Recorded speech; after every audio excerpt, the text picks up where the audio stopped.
Noite para todo mundo. A gente estava um certo tempo sem fazer nossos webinários. Hoje a gente vai retomar. Eu tenho a grande satisfação de trazer o professor Francisco dos Santos Sabadini, diretor do Centro de Desenvolvimento e Inovação Tecnológica da Universidade do Rio de Janeiro, professor da Universidade do Rio de Janeiro, doutor em Engenharia de Produção, professor do Programa de Pós-Graduação em Engenharia de Produção da UF e meu orientador de mestrado, que essa é uma parte importante da história. Ele vai falar para a gente sobre economia circular. E esse é um tema muito importante para a gente, porque está muito em voga, o mercado está falando muito sobre isso. Isso tem impacto, vai ter um impacto muito importante na recuperação da economia nesse momento pós-pandemia. Então, ele vai trazer esse tema que para a gente é tão novo e tão instigante. Professor, obrigado pela presença aqui no nosso centro universitário. Eu agradeço em nome da Pró-Reitoria a sua presença aqui. E fique à vontade, estamos aqui aguardando e babando, esperando essas informações maravilhosas que o senhor vai trazer para a gente. Tá bom, Anderson. Primeiro, muito obrigado pelo convite. Eu vou procurar, ao longo da apresentação, ser bem diretivo, né? Olhar o conceito, olhar como é que está funcionando na prática. Só confirmando, consegue me ouvir bem, sem interferência? Tá perfeito, tá tudo ótimo. Perfeito. Eu vou assim, primeiro agradeço a você pelo convite, né, um tema com o qual eu venho convivendo já há alguns anos, embora tenha aparecido recentemente, já desde 2015, eu tenho tido a oportunidade de avançar nessa temática. E fico muito feliz quando eu posso trazer uma luz sobre esse assunto, principalmente no ambiente universitário. E mais ainda no curso de Economia de Produção, que é um curso que vai demandar um conhecimento bastante significativo da economia circular para os próximos anos, eu não tenho dúvida disso. Então, para mim é uma satisfação estar aqui com vocês e espero que, ao final, eu possa ter trazido uma contribuição aí para vocês olharem o mercado com uma visão um pouco mais distinta da atual. Bem, eu vou tomar aqui a apresentação, eu vou compartilhar a minha tela de apresentação, de tal forma que eu consiga... Está visível, Anderson? Ainda não, tem um delayzinho. Tá quase, tá chegando, chegou. Só maximizar, né? Ok. Então, o tema, a economia circular, a primeira visão que todo mundo tem é muito ligada à questão ambiental. E aí um dos aspectos que eu sempre chamo a atenção é que a economia circular tem tudo a ver com consumo e mercado. Por isso a gente olha em termos de que impacto isso vai ter no ambiente, aí no meio ambiente, mas também nos negócios e que efeitos isso terá no trabalho. Eu sempre destaco algumas tendências para o profissional de engenharia de produção. Então, a gente sempre diz assim, mas por que falar desse tema, né? Que nasceu para mim como uma iniciativa dos nossos laboratórios de inovação na UERJ, e a pergunta é o porquê de buscar esse tema. Então, em 2016, a gente trouxe, até para a nossa região, um primeiro workshop de inovação e conhecimento, e a economia circular ali era o embrião que interligava todos os demais temas. A gente realizou isso em parceria com algumas instituições de ensino e algumas empresas. Esse projeto aconteceu nas instalações da Academia Militar das Agulhas Negras em Resende, que hoje já está implantando o seu centro de sustentabilidade e economia circular, como uma ação efetiva daquela academia militar. E nesse workshop foi um grupo pequeno, mas foi importante porque a gente disparou um conjunto de ações, né? E naquela época era ainda mais novo se falar sobre esse tema. O que ocorre é que quando a gente fala em economia circular, embora o tema tenha aparecido recentemente, a economia circular não é uma coisa nova. Ela é formada por um conjunto de conhecimentos, de escolas de pensamento, que sempre existiram, mas que ganharam um novo contexto, que é o contexto da crise climática, dos problemas de excesso de poluição e dos impactos ambientais.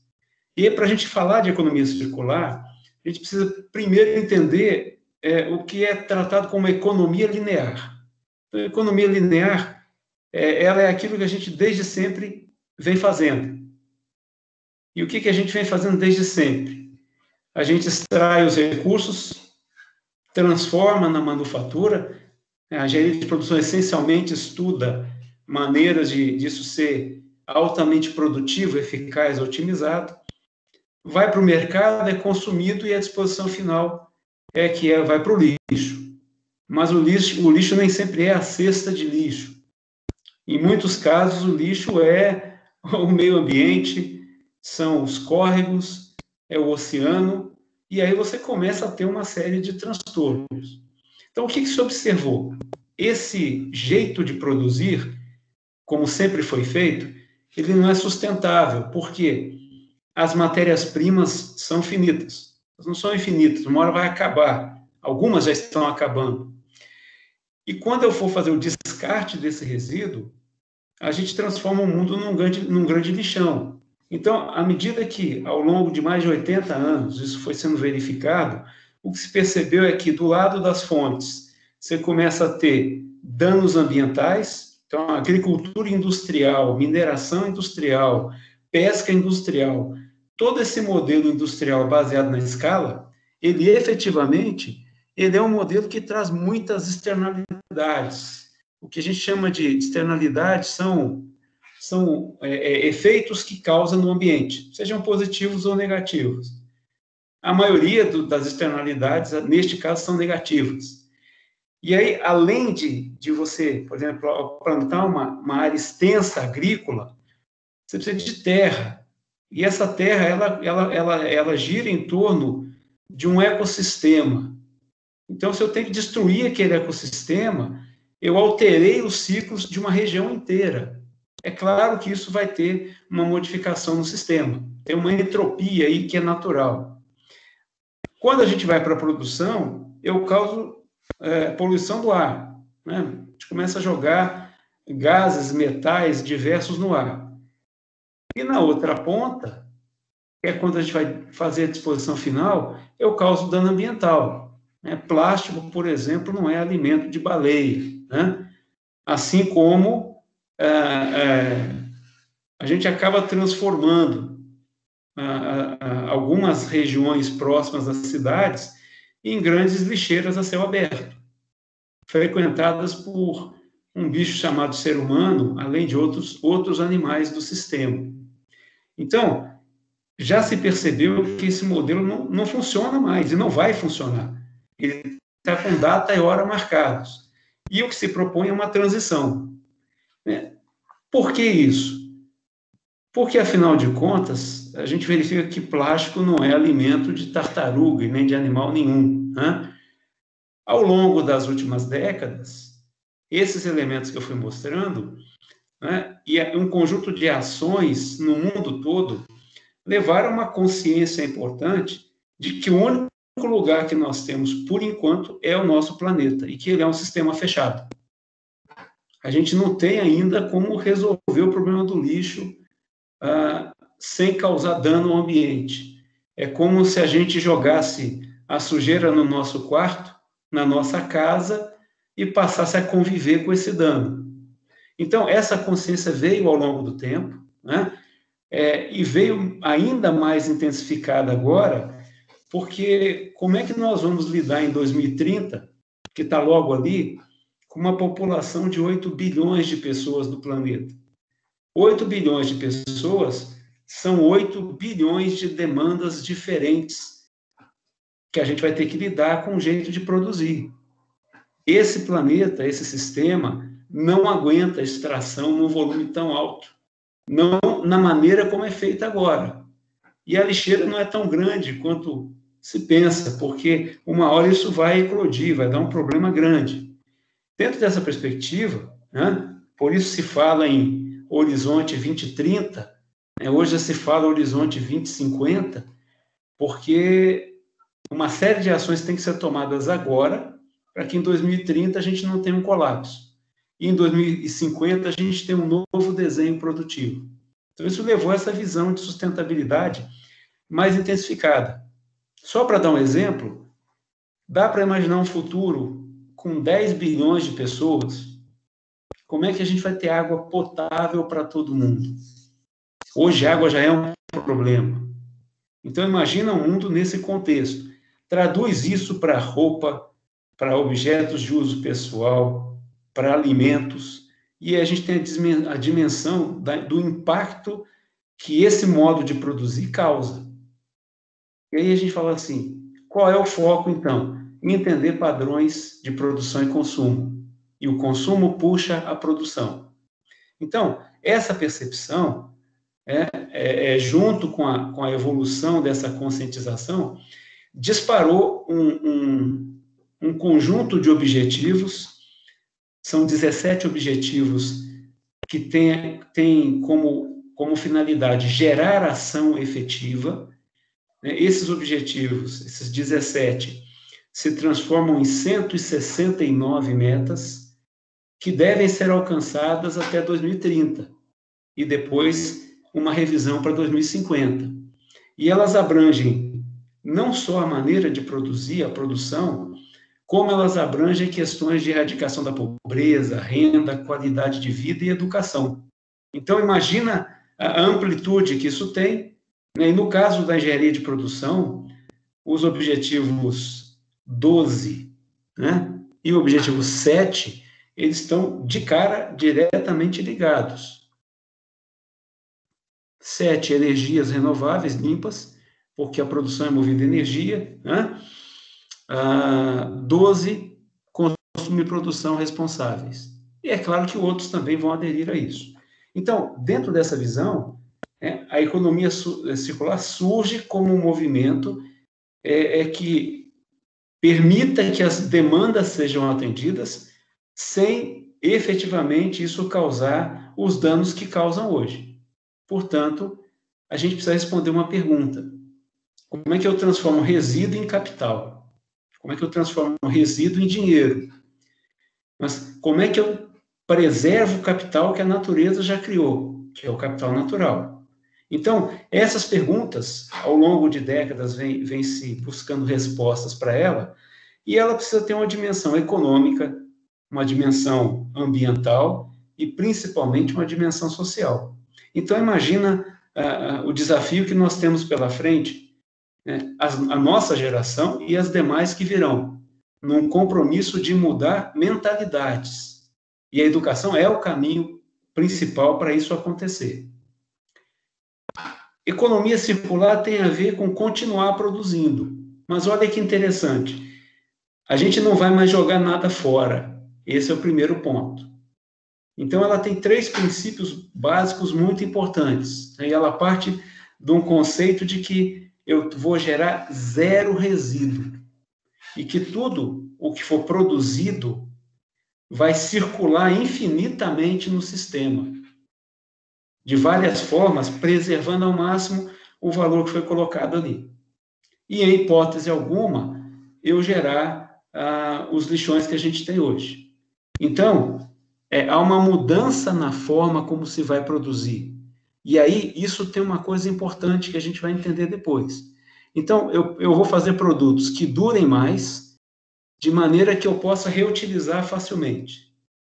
Aqueles produtos que já tiverem se desgastado, eles vão voltar para o sistema na forma de sistemas de remanufatura, que é quando eu recupero um produto. O setor de motores, por exemplo, hoje, já é um setor, motor para automóvel, motor para avião, já passam por esse processo, alguns motores de equipamentos de produção, e na última opção, a reciclagem, porque a minha ideia, o meu conceito na economia circular é preservar o valor ao máximo, sem adicionar mais nada a ele. Por isso que a reciclagem está no finalzinho da história. Ao fazer isso, eu vou diminuir a quantidade de objetos, de produtos e de resíduos jogados na natureza. Ao mesmo tempo, eu reduzo a quantidade de recursos que eu vou extrair na origem. Então, a gente elimina resíduo e poluição desde o princípio. Essa é a primeira questão. Eu mantenho os produtos em uso por muito tempo, por meio de ciclos, de fechamento de ciclos, de reutilização, reciclagem, remanufatura. E também eu permito que os sistemas naturais possam ser regenerados. O que significa isso? A natureza, espontaneamente, ela se recupera, desde que ela tenha tempo para isso. O que acontece é que o tempo da natureza é um e o nosso tempo é outro, é mais curto, é mais acelerado. A velocidade com que a gente consome, que a gente extrai, que a gente produz, é maior do que o tempo que a natureza precisa para se recompor. Então, precisa-se encontrar um jeito, uma maneira da gente organizar esse sistema para que ele possa se regenerar. Então, isso traz como efeito uma série de questões importantes. E aí eu já posso começar a definir o que é economia circular. Economia circular é um modelo, portanto, ela não é um sistema econômico, ela é um modelo de produção e consumo cíclica, ela é cíclica, ela trabalha pensando em fechamento de ciclos, ela é regenerativa porque ela permite a recuperação dos fluxos de recursos naturais e ela se baseia em energia renovável. Ela é econômica porque ela tem como foco o lucro, para que as empresas continuem sendo lucrativas. E o mais importante, ela é fundamentalmente baseada no design. E aqui o design é entendido como o projeto intencional, desde a concepção do produto até os processos relacionados a ele. Então, alguém diz assim, poxa, outro dia eu tomei, por exemplo, um café naquela maquininha, e a empresa que faz aquele café de maquininha, ela pega o refil, que é de alumínio, e ela recicla esse refil para ele poder virar bicicleta, ou ser reutilizado de novo. Então, isso é economia circular? Depende. Se isso foi pensado desde a hora que conceberam aquele refil para a maquininha de café, isso é economia circular. Não se pensou desde a concepção do produto. Bom, então isso é uma ação sustentável, que usa a reciclagem como mecanismo de execução. Então, na economia circular, desde a origem, desde quando eu concebo o produto até os processos envolvidos, eu já pensei o que vai acontecer com esse produto em cada uma das etapas quando ele chegar no fim de vida, inclusive na logística reversa. Então, aqui eu já antecipo uma dúvida que sempre as pessoas têm. A economia circular, ela é a mesma coisa que reciclagem? Não, não é. Porque eu posso reciclar sem ter feito o projeto do produto, considerando a reciclagem desde o final. E aí, a economia circular ela é mais ampla neste sentido. Bem, quando a gente fala de economia circular em ambiente de negócios, aí tem uma coisa importante que a gente precisa entender. Hoje, mais do que nunca, né? Ela assume um papel estratégico, porque as empresas têm que se tornar sustentáveis, por questões de posicionamento de mercado, ou para cumprimento da legislação, ou daqui a pouco para que elas tenham acesso aos mercados, porque já existe uma legislação sendo construída em torno disso. Ela também é econômica porque ela, ao preservar o valor de uso das coisas, ela reduz custo. E aí é bacana eu pensar dessa forma. Isso leva as empresas a terem que inovar, efetivamente inovar, e terem novos modelos de negócio. Então, dessa abordagem estratégica, nasce aquela ideia, por exemplo, de, ao invés de eu produzir carro para vender e transferir a propriedade, eu vou fazer o seguinte, eu vou produzir o carro continua sendo meu, mas eu vou fazer um modelo de contrato de aluguel para o meu cliente. E eu assumo a responsabilidade e a propriedade do veículo. Olha, isso muda muita coisa. Muda até a escala de produção. Então, você já pode trocar a propriedade do carro pelo aluguel do carro, tendo um monte de benefício econômico por isso. É claro que a transição é gradual. A GM está fazendo essa experiência e tem aprendido com isso, né? Mas no Brasil a gente já tem modelos de aluguel de carro, ao invés de propriedade do carro. E, ao mesmo tempo, eu passo a ter um braço que olha os recursos naturais, porque sem a natureza a gente não sobrevive como espécie. O planeta fica aí, a gente não. Então, em 2016, a Fundação Ellen MacArthur, junto com algumas grandes corporações, olhando essa dimensão de estratégia, de negócio, ela lançou uma ferramenta, que é uma ferramenta chamada Resolve, né? É um conjunto de ações em que as empresas identificam quais são as áreas em que elas se tornam as melhores para começar a implantar ações que levem à economia circular. Então, a Renault, por exemplo, é um caso que eu gosto de falar muito, elas foram identificando dentro das suas práticas, né, o que elas conseguem alimentar o ciclo. Aí, quando a gente olha no loop, né, que é da esquerda para a direita, é o quarto quadrinho, a gente vê uma empresa chamada Michelin, que é familiar para nós, em que ela olhou seu modelo de negócio pensando em remanufatura dos pneus que durem mais e possam ser usados mais vezes, em reciclagem. E aí agora, a partir desse aprendizado, você tem a Michelin já fazendo o pneu como um serviço. Ela não, em alguns segmentos ela não vende mais o pneu, ela faz um contrato de desempenho, ela cobra pelo uso do pneu. Então ela faz pneus que duram mais. Caramba, isso tem um problema, porque se eu faço pneus que duram mais, eu compro menos matéria-prima, isso impacta a cadeia de suprimentos. Então a economia circular não pode ser feita só pela empresa, ela tem que alcançar a cadeia de suprimentos. E esse é o grande desafio que todo mundo no planeta inteiro tem, e no Brasil principalmente, de integrar essas cadeias e de trazer o tema para o ambiente de negócios. Isso muda o desenho dos negócios. Na Europa, eles identificaram 1,8 trilhões de euros, quase 7 trilhões de reais, em oportunidades de negócios na economia circular. Então, é claro que isso chamou a atenção dessas corporações e elas começaram a olhar os seus modelos e o que elas poderiam fazer. Considerando, então, um conjunto de ciclos que podem ser fechados para aproveitar essas oportunidades. Então, se a gente olhar essa figurinha, parece uma borboleta, eu tenho dois ciclos aqui, um técnico, que é em azulzinho à direita, e um verdinho à esquerda, que é o ciclo biológico. Então, o que acontece? A gente tem no centro a economia linear, né? E em um determinado ponto, eu começo a implementar ações de economia circular. E é claro que vocês vão observar que o ciclo mais externo é a reciclagem, porque quanto mais interno do lado técnico, em azulzinho, né, quanto mais para dentro, mais tempo eu preservo o valor. Então, vocês vão ver muito essa figura em vários textos e publicações e apresentações.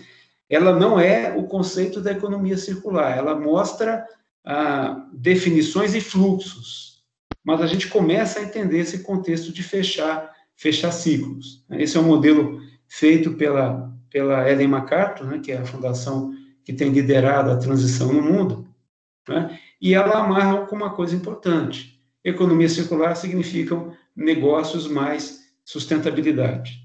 Eu até adiciono, significa negócio, sustentabilidade e desenvolvimento econômico sustentável, porque ela precisa alcançar o ambiental, o social e o econômico.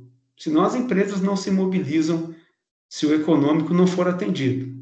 Bem, onde é que entrou essa história para a Renault, por exemplo? Além do aproveitamento em remanufatura, ela tem uma unidade piloto de remanufatura na Europa, ela foi olhar para a reciclagem. E a época, em 2016, que é logo ali, ela já conseguia resultados em algumas etapas dos veículos. Então, a parte de britagem, por exemplo, que é a parte de peça de metal, ela já alcançava 70% em 2016.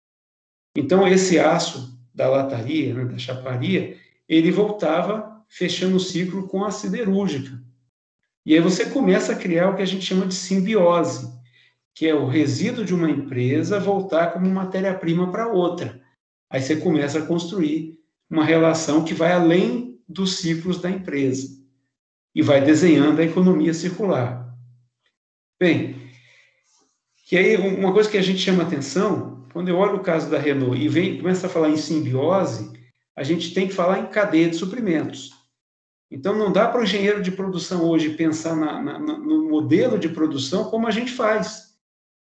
Então, quando você estudar, por exemplo, projeto de produto, desenvolvimento de produto, a mentalidade circular vai dizer assim, olha, o que acontece com esse produto no final da vida dele?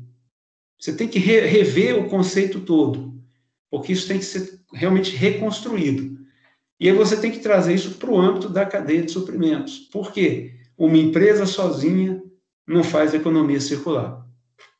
Você precisa da empresa, da cadeia de suprimentos, precisa do governo e precisa ter uma estrutura social. As cidades são ambientes tratados como sistemas circulares também, uma outra área importante, principalmente no campo dos alimentos. Então, a gente olhou aqui, exemplos de laços circulares, né, uma forma de simbiose. A gente falou da cadeia de suprimentos, e aí tem um aspecto fundamental, que é a legislação. O que vai fazer esse negócio acontecer? A estrutura da legislação do setor público. Então, em 2014, a Europa desenhou, lá no seu plano de ação, a inclusão da economia circular como uma ação estratégica na Europa, para alcançar objetivos estratégicos. Então, ela desenvolveu algumas ações, cidade sustentável, crescimento sustentável, a bioeconomia como estratégia de regeneração no ciclo biológico, e uma política industrial para globalização, pensando o mundo como um grande sistema circular. Então, hoje a gente já tem na Europa a legislação da economia circular, já olhando 2050, a gente já tem o primeiro desenho, o primeiro esboço da ISO, as normas ISO, para a economia circular. Isso é muito importante, porque isso define mercados para se exportar. A Europa está definindo, né, como é que vai funcionar para ela esse modelo. Um exemplo que é muito legal, que eu gosto de trazer, que é um pouco mais obscuro, a gente não enxerga muito, mas que tem um impacto importante, é a China, que hoje é uma grande potência. A economia circular na China começou nos anos 90, não com o nome economia circular, com esse termo, mas a China foi um dos primeiros países a pensar de maneira ampla, até por causa da pressão da poluição climática, em como ela reduzir e otimizar a sua produção. E aí, hoje, a China, junto com a Fundação Ellen MacArthur, apoiada por ela, né, orientada, e por uma empresa chamada Arup. A Arup, ela é uma empresa de consultoria e arquitetura, pensando nas cidades como ambientes sustentáveis do futuro, e a China está olhando, já construindo um modelo de que a China será uma economia totalmente sustentável até 2050. Essa é uma ambição. E aí ela está construindo esse modelo de forma ampla para todos os componentes importantes do país. Isso tem impacto e importância para nós, né? E aí, também, já em 2018, o tema começou a ocupar as revistas de negócios. E aí a gente fala assim, pô, que bacana.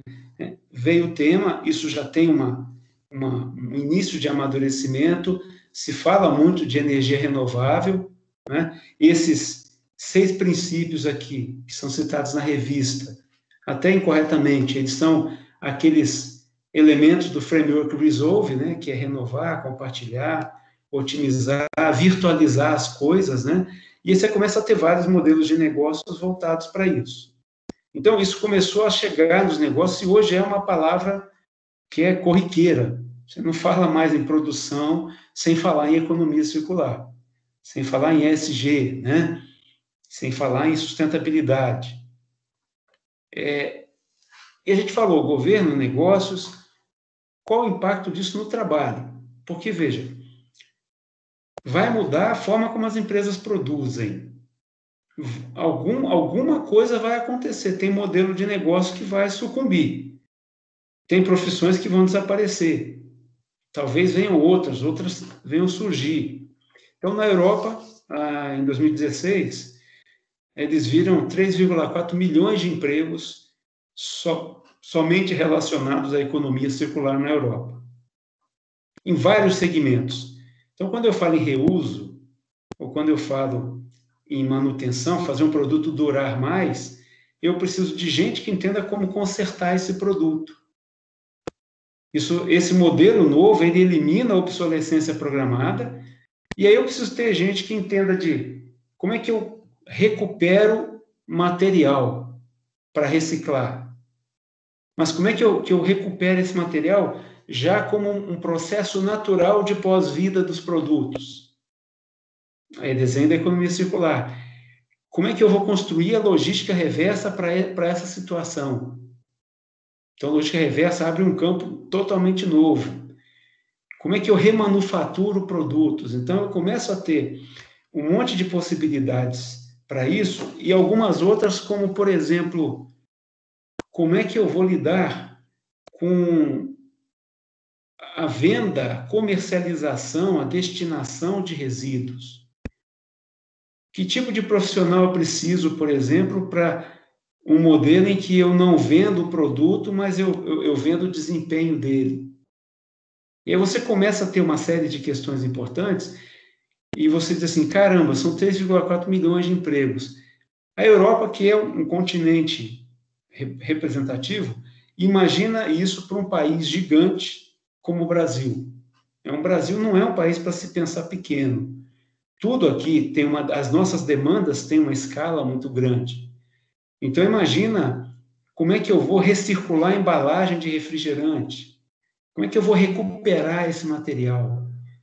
Eu vou precisar de gente que entenda de biomateriais, bioeconomia, de gente que entenda de sistemas de plataformas de compartilhamento, de reparo de máquinas e equipamentos. Então, consertar um rádio é uma coisa simples. Agora, consertar o motor de um avião, consertar o motor de um veículo para recuperá-lo como se fosse novo. E aí entra uma série de oportunidades que vão desde a gente olhar maneiras de movimentar produtos, de gerenciar esses fluxos todos. Aí a logística é muito importante, até modelos de como eu vender ou transformar os modelos de negócio atuais. Você tem uma ideia que é um modelo interessante? Imagina se ao invés de eu comprar as minhas roupas, eu fizesse uma assinatura do meu guarda-roupa. Exatamente, é uma assinatura. Então, eu não preciso comprar roupa, usá-la e depois não saber o que fazer com ela e comprar roupa de novo. Eu posso ir à loja e dizer assim, olha, trouxe aqui meu guarda-roupa antigo, quero renovar meu guarda-roupa, minha assinatura é classe A, B, C ou D, seja o que for, e aí eu vou na loja, pego as roupas novas, levo para casa e todo mês eu pago minha assinatura pelas roupas. E a empresa se encarrega de renovar esses materiais que eu devolvi, higienizando, recuperando ou destinando. Já é um modelo diferente, que afeta os negócios do setor de confecção. Porque no modelo desse, o setor de confecção perde escala no modelo linear. Mas eu ganho escala na prestação de serviços relacionados a essa confecção. Então, isso muda completamente o modelo. Então, engenharia de produção, por exemplo, a gente tem espaço já na engenharia de sistemas circulares, porque isso é novo para todo mundo, né? No projeto de desenvolvimento de produtos, né? Nos modelos de negócio compartilhados para a gente gerar essas soluções de economia circular.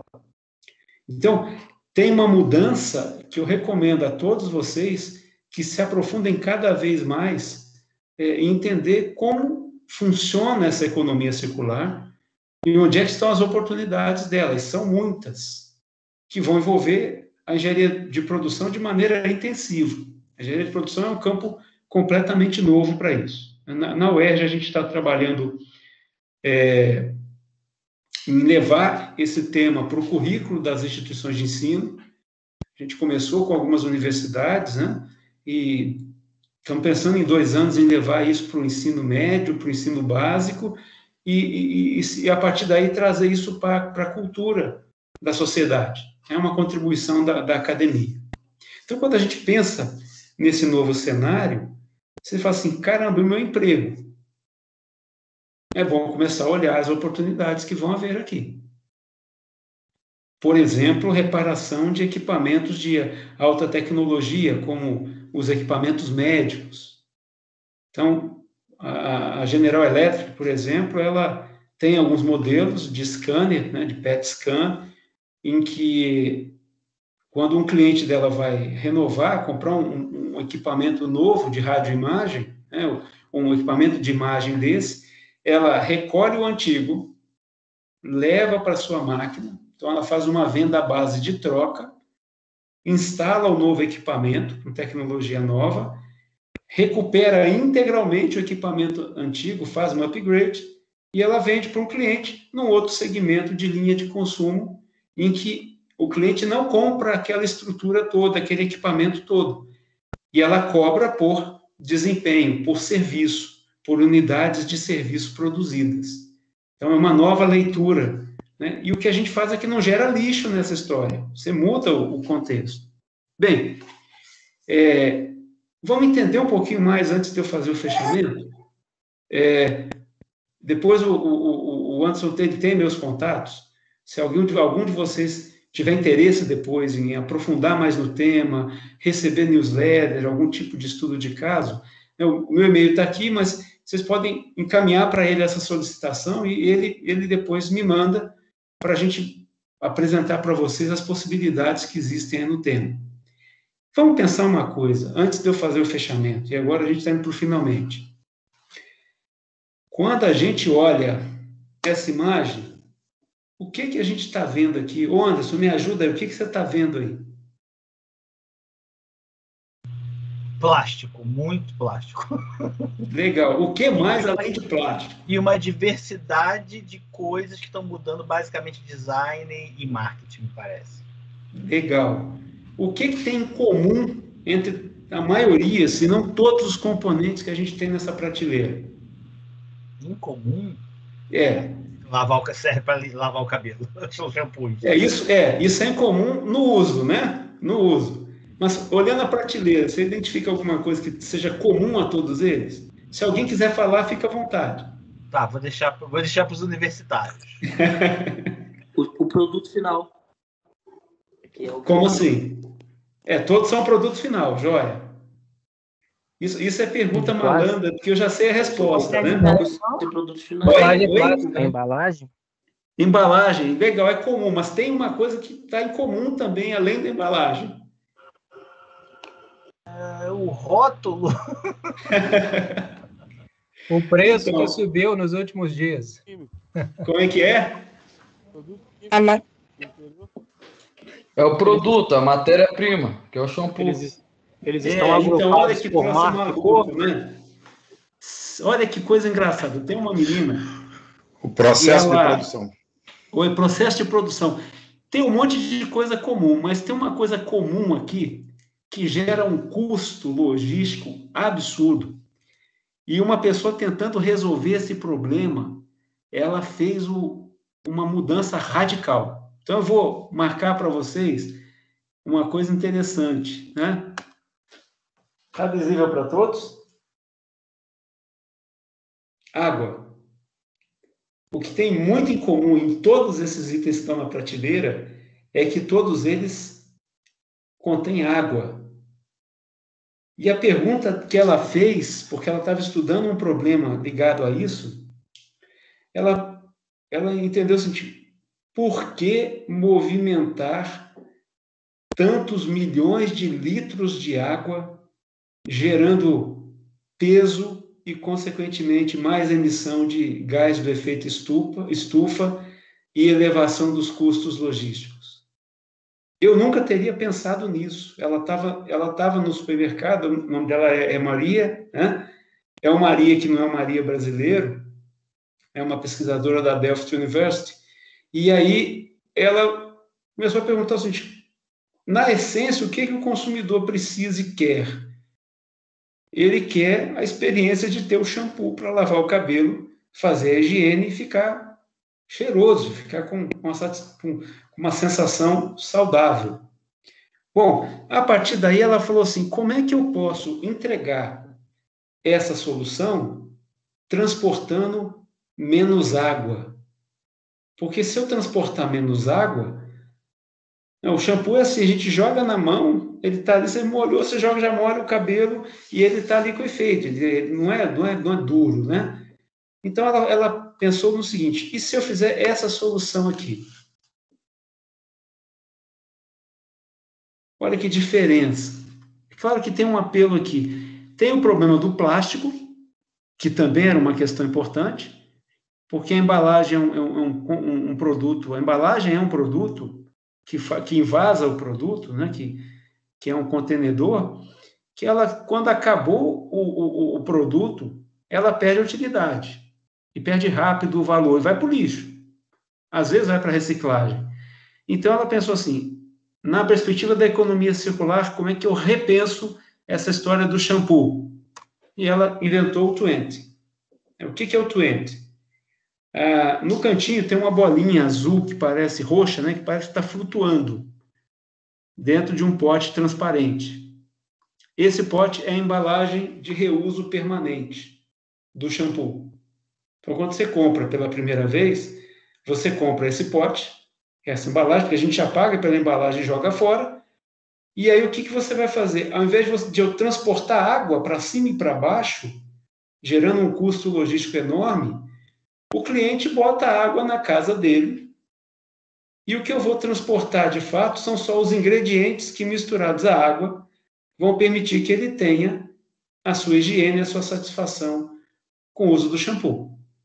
E é claro que aí esses componentes também têm uma composição de biomateriais muito forte, e aí tudo foi pensado. Então, observa bem, cada refilzinho, cada caixinha do Twenty tem 4 refis desse roxinho aqui. Significa que é como se eu tivesse vendido 4 frascos inteiros desse antigo aqui. Só que eu estou transportando numa caixinha com 4 refis. Então, é uma estratégia de reuso de embalagem com a reposição, a recomposição com base em refil. Isso é pensar de maneira circular. Então, quando ela concebeu esse produto, ela pensou na embalagem para reuso infinito, porque esse plástico é reciclável. O shampoo, ele é um produto que o conteúdo, os químicos do shampoo são de base biológica, a grande maioria deles, e eles naturalmente vão de forma segura para o ambiente. E a própria embalagem do refil, ela se jogada no ambiente, pode ser, ela se regenera naturalmente. Então, isso é um desenho que entrega shampoo na perspectiva da economia circular. O que ela consegue aqui? Ela promove reuso da embalagem, ela vende mais shampoo, ela movimenta mais unidades de shampoo, usando menos espaço, e na logística do normal, né, a cubagem, né, das carrocerias, a cobrança do frete, ela considera peso, volume, né? Ela considera a estrutura de peso, volume, e aí você tem isso de maneira muito efetiva, e ela passa a movimentar mais coisas, gerando menos CO2. Desafio: convencer o consumidor de que ele pode começar a levar isso para o seu ambiente normal. E convencer produtores que comecem a colocar essa abordagem de produto no mercado, porque esse é um dos grandes desafios. É uma maneira nova de pensar tudo que vocês vão aprender em engenharia de produção, desde processo até desenvolvimento de produto, até movimentação de materiais, passando pela cadeia de suprimentos. Então, fazendo o fechamento desse tema, né, quando a gente fala na economia circular, nós estamos falando também em uma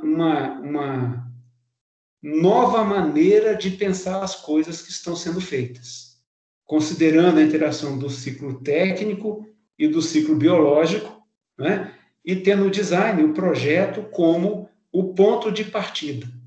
Então, na economia circular, tudo é pensado de tal forma que eu não tenha lixo, eu não tenha resíduo. Tudo vai ser aproveitado, e aí eu extraio menos, e eu gero um movimento econômico muito grande. Então, assim, esse modelo do 20, por exemplo, já é um modelo lucrativo. Ela já está conseguindo colocar esse produto no mercado.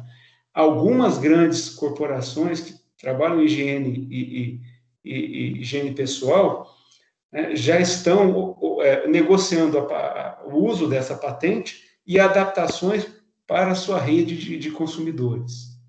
E o desafio grande, além dessa transformação, é como é que eu convenço o consumidor a aderir a esse novo hábito, essa nova postura. Esse talvez seja o grande desafio. E a educação tem um papel muito, muito, muito importante para que isso aconteça. É um processo também de conscientização. Bem, eu finalizo aqui a minha fala, né, e fico aí à disposição de vocês. Né, Anderson, a palavra é sua agora. Eu vou desligar aqui a minha apresentação. Impressionante o quanto que esse tema consegue correlacionar todas as áreas de engenharia de produção, né? Desde o design até todas as áreas, né? Ele está, de certo modo, abraçando todas essas áreas. E enquanto estava apresentando, eu fiquei pensando que está muito longe da gente, né? Mas não. Ontem eu fui no supermercado e tinha uma vasilha do Omo, aonde agora você compra o recipiente grande, ele vem vazio, aquele grandão de 5 litros, e vem um dosador, e você compra só um insumo para misturar em casa e fazer. Já está no supermercado isso. Exatamente, a estratégia de diluição e de venda a granel. A gente está resgatando uma prática muito antiga, que é os armazéns com granel. Você tem uma empresa chamada Algramo, no Chile, que ela já criou um modelo de negócio em que a pessoa adquire uma embalagem, que é o seu kit, e aí ele vai em postos e com uma maquininha, tipo essa maquininha que a gente pega batata frita, né, nos ambientes, você vai lá e você pega arroz, feijão, milho, você leva a tua embalagem, coloca a moedinha ou a nota lá, e aí você pega e compra em grãos a quantidade que você precisa. A embalagem é um grande desafio para todo mundo nessa economia circular, tá? Impressionante. Bom, o uso de embalagem de sachê foi muito pensado nisso aí que vocês estão falando. Deixa eu abrir. Tayane, pode falar? Pode fazer sua pergunta, seu comentário? Não, é só um comentáriozinho. Questão das embalagens, de um tempo para cá, vocês podem reparar que elas viraram mais sachê. Tudo que era caixa, papel, plástico, viraram embalagens de sachê, o próprio Omo, o leite em pó, as embalagens de leite em pó que eram latinhas, virou tudo sachê. Exatamente, você está comentando uma coisa importante, Tayane. A ideia é, primeiro, reduzir a quantidade de plástico colocado na ponta do consumo. E aí a gente tem essas embalagens que são refis, né? Eu vou lá e recomponho. Daqui a pouco a gente vai começar a ouvir um refil de material de base biológica, para que, quando a gente usar esse refil, esse sachê, você pode jogar fora e ele vai naturalmente se degradar na natureza. Então, isso é uma tendência para os próximos anos, né? A bioengenharia está caminhando. Embalagem é um setor que está evoluindo muito nesse caminho. É o grande desafio dos próximos 20 anos aí. Impressionante. Eu estou pensando aqui na caixinha de aipim de mandioca acho que é o iFood, eu não sei qual exatamente, um desses, que é a caixinha que é biodegradável, né? O pessoal no Big Brother queria comer a caixa, porque tinha até cheiro de aipim o negócio. Então... Pois é. Você sabe que isso aí é um negócio assim, eu vou fazer um comentário bacana, depois acho que o Wallace levantou a mão ali. Levantou. Essa caixinha comestível, ela é uma ação sustentável, né? Ela é uma ação sustentável, tem a ver com sustentabilidade. A pergunta que está se fazendo é a seguinte, e eu não sei para afirmar, quando conceberam a caixinha do iFood, que é feita de mandioca, foi pensado na ponta como é que vai ser feito a obtenção dos elementos para produzir a caixinha, de tal forma que eu permita a regeneração? Eu não sei se no projeto foi feito isso. Porque o que é a grande preocupação hoje desse avanço das embalagens de biomateriais? É você começar a degradar a fonte, a origem, o que vai contra o princípio da economia circular.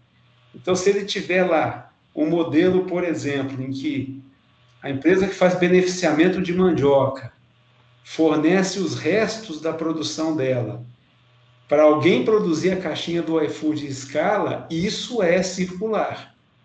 Está concebido para fazer simbiose, aí é bacana. Mas se ela usar a fonte sem regeneração, não é nem ação sustentável a longo prazo. Entendi. Legal você comentar isso. Muito bacana. Wallace, pode fazer a sua pergunta. Não, na verdade, não é uma pergunta, é só uma contribuição. Eu tenho um amigo que ele foi para a China para fazer uma inspeção no equipamento lá, e ele foi numa rede de supermercado grande lá, tipo Walmart, e ele falou que lá vendia refrigerante tipo em pó, cara. Você comprava a essência do refrigerante e misturava na água com gás, e aí, igual o Burger King, enfim, você fazia o refrigerante e eliminava nessa questão do recipiente do refrigerante. O que você está comentando é legal porque para a indústria de bebida, a capacidade de recuperar vasilhame é um dos grandes gargalos que eles têm, porque a taxa de devolução de material, de embalagem de refrigerante que vai para a reciclagem é muito pequena. O desafio é eles fazerem o sistema circular para coletar esse material e destinar para um processo de reciclagem, que retorne depois como garrafa. Legal o teu comentário, isso é uma tendência, tá? Professor Ronildo, com a palavra, por favor.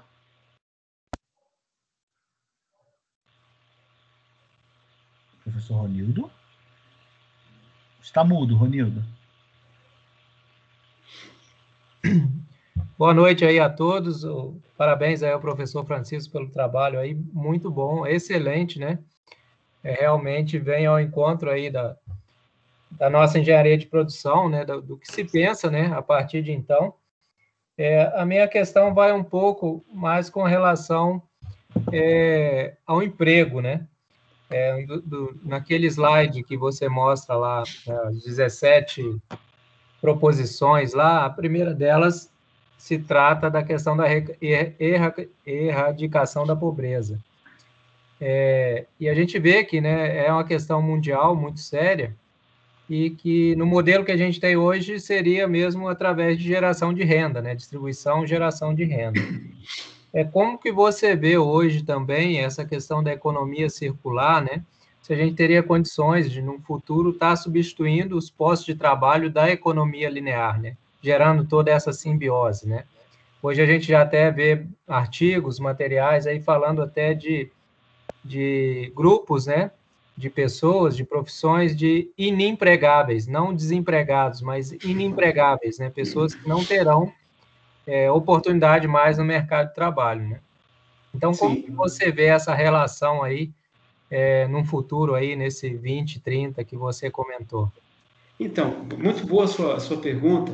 Eu falei, engraçado que eu falei muito aqui sobre impacto no ambiente, nos negócios e no trabalho, né?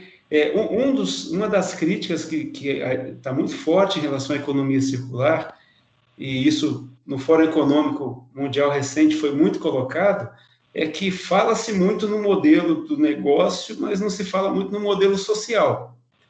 Até porque nesse momento, que é um momento de transição, as empresas estão querendo ver como é que elas vão ficar e sobreviver nesse novo contexto. Porque vai vir uma legislação que força uma série de coisas. Haverão dois aspectos importantes para a gente entender a questão do emprego. E no Brasil isso é muito sério, né? O Brasil tem uma discrepância de formação educacional que ele torna uma grande parcela da população como se fosse inempregável. Sim. A gente tem um déficit colossal, um descasamento entre a educação e a realidade social e o mercado, em vários aspectos. Então, o que a economia circular já está fazendo na Europa? Ela está modificando o padrão dos empregos na Europa. E ela também está modificando os modelos de negócio. Então, eles já previram até 2050 que segmentos de negócio vão deixar de existir, em que mão de obra vai ser substituída por robô.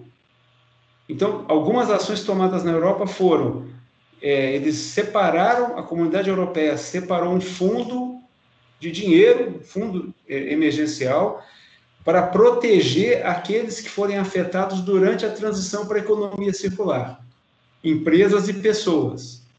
Um forte programa de qualificação da mão de obra para este novo segmento, esse novo modelo. E um programa social para quem, de qualquer forma, ficar totalmente à margem do processo. Então, a saída que eles estão desenhando é uma saída que eu acho muito importante, até para os inempregáveis.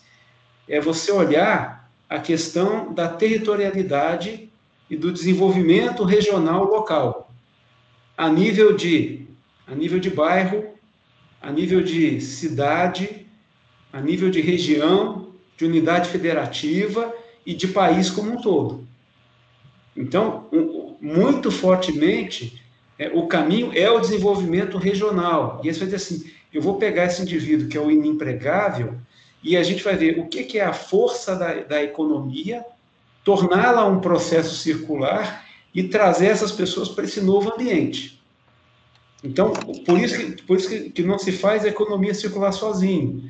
Precisa ter o governo junto, dando suporte, porque o que nós temos pela frente é uma transição de um modelo que está aí desde sempre para um jeito novo de fazer as coisas que ninguém sabe exatamente onde vai dar.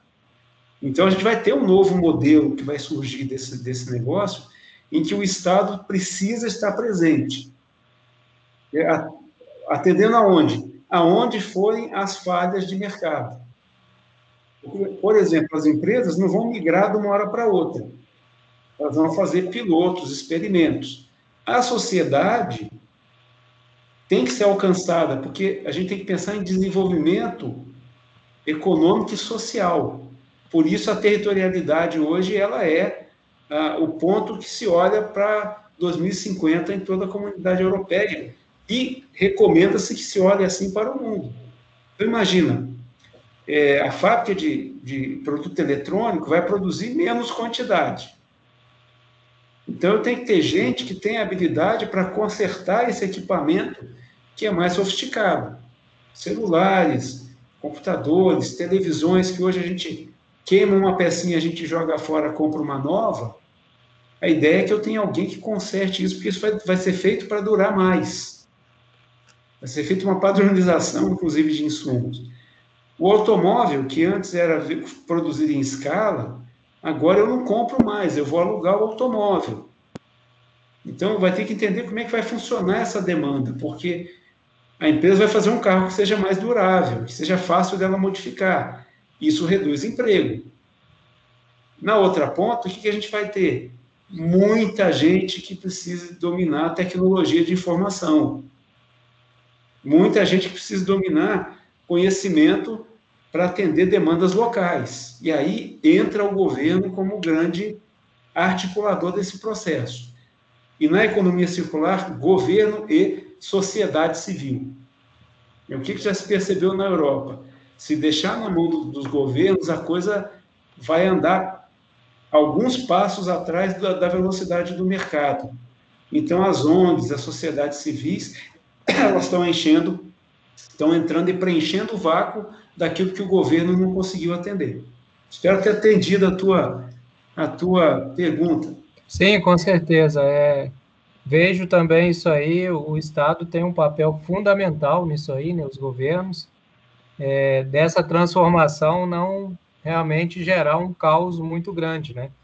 Porque, com certeza, por mais que a gente tenha um período de transição, né, de um experimento, vamos dizer assim, isso vai ser breve, né? Esse dinamismo que a gente vive no momento vai fazer com que isso ocorra em poucos anos, né?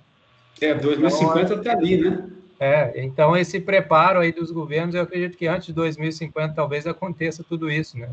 Numa década aí a gente não sabe o que realmente está por vir, né? No Brasil a gente está um pouquinho atrasado. No Brasil a gente está um pouquinho atrasado, mas nós já entramos na rota da economia circular, o que é muito bom. Acho que alguém levantou a mão ali, meu amigo. Obrigado. Euric. Meu querido aluno Euric. Boa noite. Boa noite. Só um comentário só, né, que antes, né, a gente podia ver que as embalagens, né, eram feitas de aço, né? Hoje em dia as embalagens estão sendo feitas a maioria de plástico, então as indústrias tiveram que reinventar, né? Teve desemprego na siderurgia, porém teve mais emprego para a fabricação dessas embalagens de plástico. E hoje em dia, né, por causa do problema ambiental, está se fazendo embalagem biodegradável. Então, assim, Exatamente. vai se evoluindo, né, essa parte de embalagem. Bom você falar isso, a biotecnologia, né, vai ser talvez uma das áreas para a pesquisa, uma das áreas de grande importância para isso, porque é o que vai permitir que nós consigamos atender as demandas específicas de embalagem e de uma série de outros agentes para a gente ter realmente essa relação mais próxima e mais de devolver de forma segura os produtos para o ambiente. Está corretíssimo o seu comentário. Bom, vamos encaminhando aqui. Temos mais duas perguntas, duas mãozinhas. Geraldo, pode falar? Boa noite a todos. Só também um adendo aí, né? A informação aí, só informação para todos, para acrescentar o que o Wallace falou, não precisa ir na China, não, tá? Para ver com essa situação do refrigerante. Hoje, aqui no Brasil, já o Guaraná Antártica já é vendido em cápsulas, entendeu? Igual essa máquina de café. Então, existe o Guaraná Antártica com essa tecnologia, né? E também acabaram de falar aí da situação das garrafas PET. Hoje em dia, 100% das garrafas do Guaraná Antártica, tá? Eles já são de PETs reciclados. E a meta é até 2025, se eu não me engano, 100% de todas as garrafas PET dos materiais que necessitam garrafas PET da Ambev é para ser reciclado. Exatamente. Eu tive há pouco tempo com a Ambev, com o grupo da Ambev, que cuida dessa engenharia de embalagem, né, de inovação e suprimentos, e eles estão trabalhando muito fortemente na amarração do sistema de coleta das embalagens para que ela recircule infinitamente no sistema. Então, tudo que eles recolherem, recicla, né, e a embalagem da Ambev já está com quase 80% da sua estrutura de material de biomaterial, né, bioplástico com o plástico reciclável. Eles devem chegar a 100% nisso também. Então, isso está acontecendo e ela está fechando a cadeia de suprimentos, porque ela não faz a reciclagem mas ela tem um parceiro que recicla e atende às suas unidades. É muito provável e muito efetivo que isso aconteça. Super, super. Vamos para uma última pergunta antes da minha, que a minha vai ser a última. Wilton, boa noite. Boa noite. Boa noite, professor Francisco. Opa, boa noite, Wilton. Parabéns aí pela explanação. Acho que foi muito enriquecedor para todos nós e para os nossos alunos, né? A minha pergunta vai na linha da questão da energia limpa, né? Energia renovável. Gostaria de saber se o senhor tem notícias de como a Europa, qual a estratégia que a Europa está construindo. A gente sabe, por exemplo, que a Alemanha vem fazendo um investimento forte, né, em energia solar, enfim, com várias estratégias. Mas quando a gente pensa em migrar toda a frota de automóveis para energia elétrica, enfim, sair da base do petróleo, do carbono, a minha curiosidade está nessa linha. Tem já notícia de algumas estratégias específicas que a Europa já esteja desenhando para conseguir efetivamente alimentar com essa fonte aí elétrica? Então, interessante, muito boa a sua pergunta. Uma das coisas na economia circular que uma das bases, está ligado lá no princípio de regeneração, é que ela é movida a energia renovável, energia solar e energia eólica, as duas grandes fontes. Então, num primeiro momento, existe um movimento muito forte de ampliar a matriz energética de base eólica e solar para os próximos, até 2050. A Alemanha já está puxando isso há muito tempo,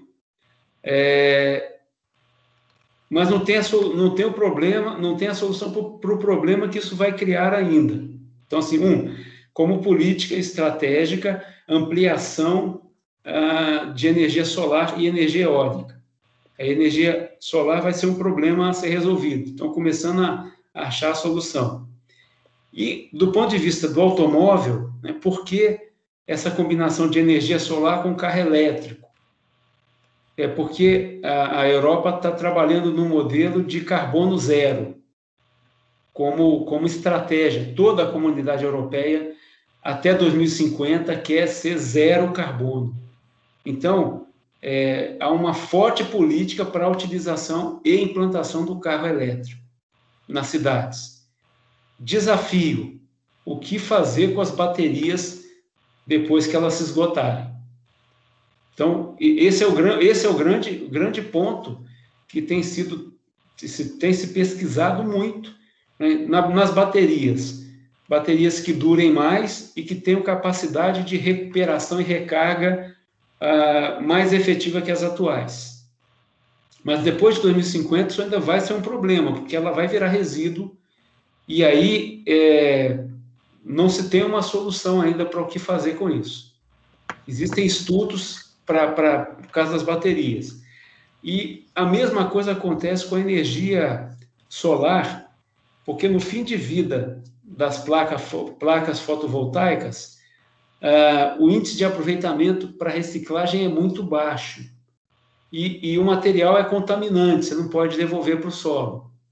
Então, já existe uma solução em desenvolvimento, que é a placa fotovoltaica baseada em biomaterial.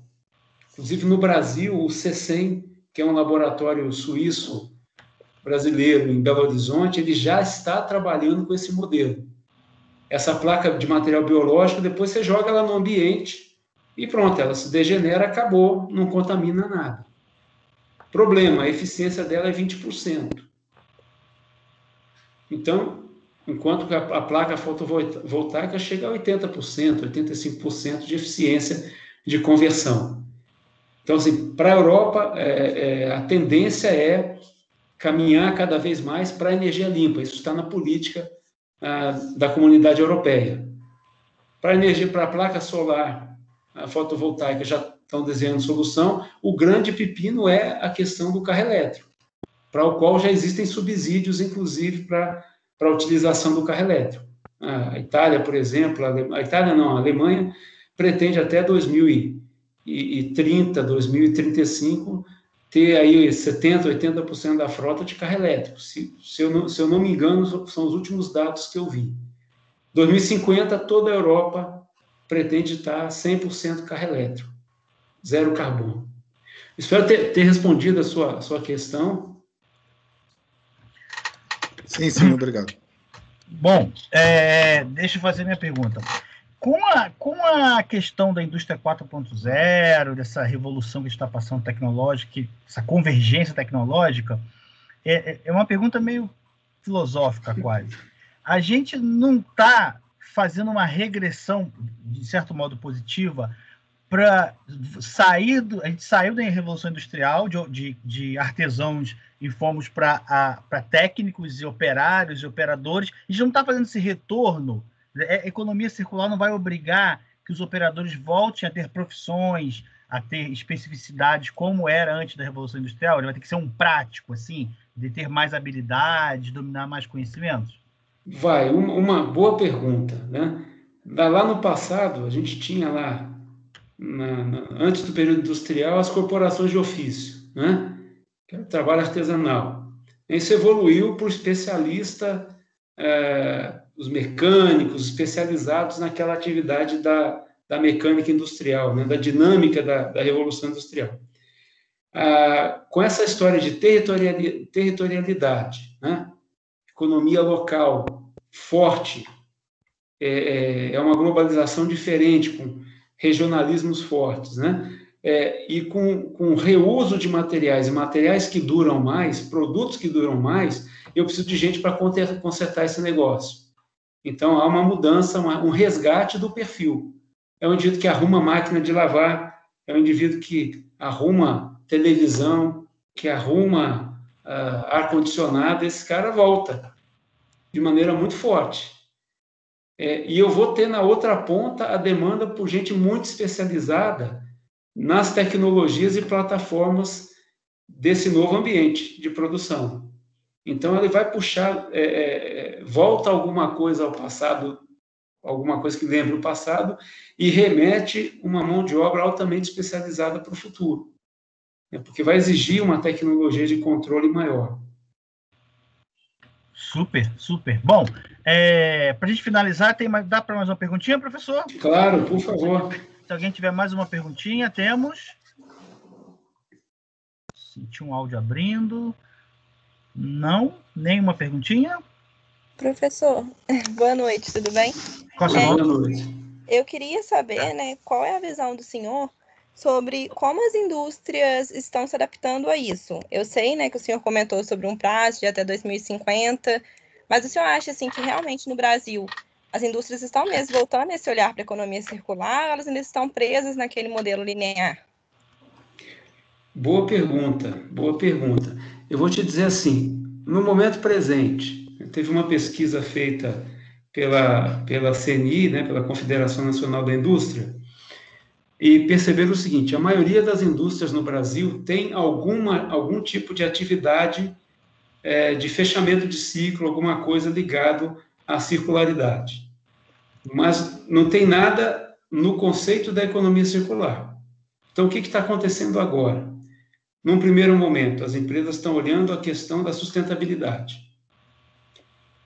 À medida que o comportamento do consumidor for mudando, à medida que a legislação e os mercados forem cada vez mais migrando para esse modelo, a gente tem uma transição de uns 20 anos, pelo menos, aí, no mínimo uns 20 anos, talvez no Brasil uns 30, elas vão mudando o modelo de negócio delas.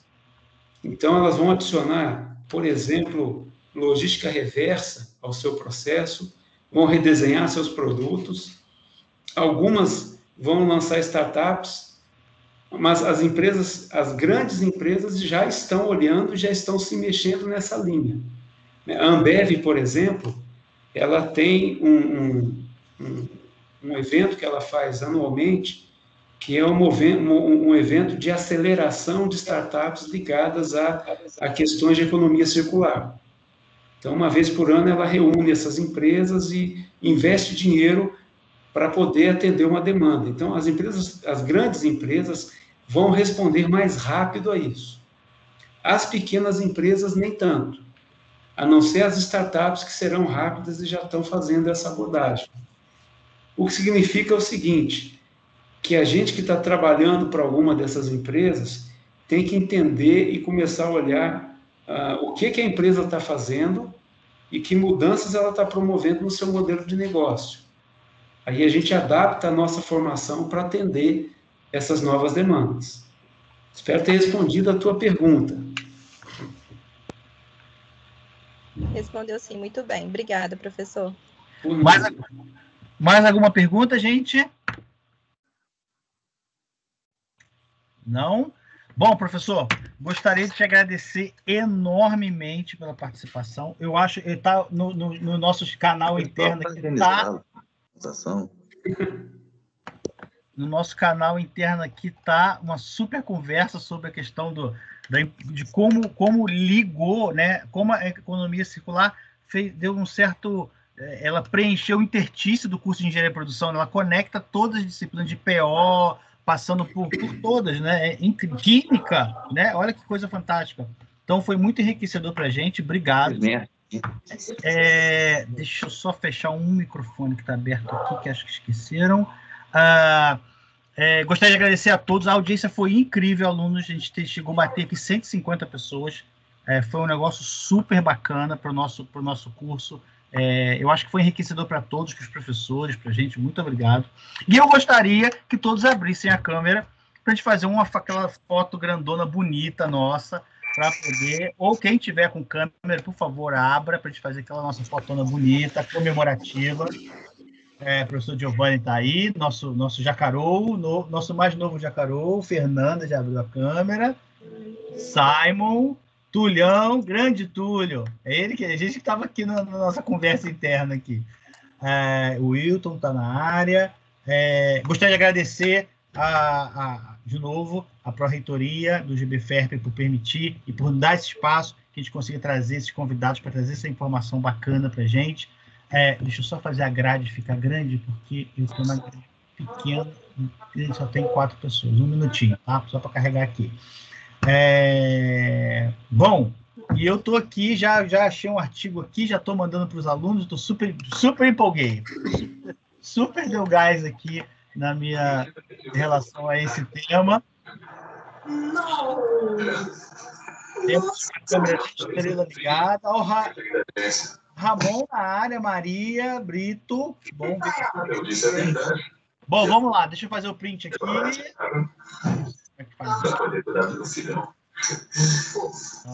Eu também disse para ela que ia mandar os postais e os bolinhos lá de RuPaul. Quem puder fazer aí o print, faz também, porque aí vai ter outras carinhas, porque tem um limite, né? Quem quiser fazer, pode fazer. Se tivéssemos presencial, a gente ia ter aquela salva de palma bacana, mas infelizmente esse momento nosso terrível, a gente não tem isso. Novamente, professor, obrigado. Quer fazer alguma consideração final, professor? Não, eu quero agradecer muito. Eu acho que é um tema muito importante que precisa ser comunicado mesmo de maneira simples, de uma maneira a mais lúdica possível. E eu convido, assim, é um desafio bom, né?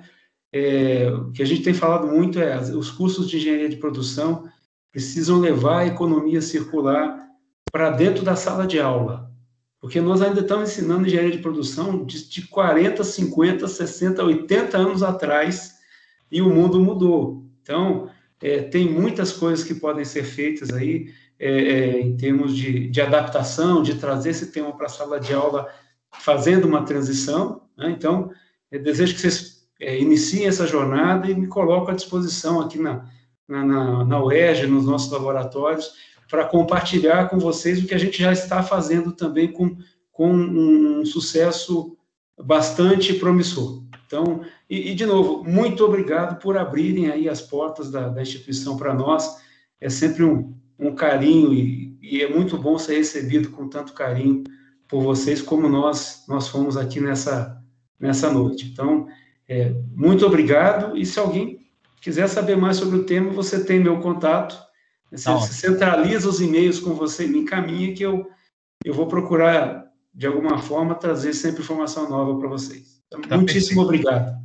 Não, obrigado. Eu agradeço em meu nome e em nome da UERJ. Obrigado. Pessoal, agora uma parte técnica, né? A lista de exercícios está no chat. É só clicar, preencher nome completo, matrícula e o período, só para a gente poder ter um controle. Não precisa dizer qual curso, a menina do sistema lá de estágio, ela sabe. Só precisa da matrícula e do nome completo. Aí já vai a carga horária, vão ser 2 horas complementares. Obrigadão, gente. Foi ótimo. Estou super satisfeito. Foi um ótimo gás. Abraço para todo mundo e a gente se vê. Ok, um abraço, uma boa noite a todos.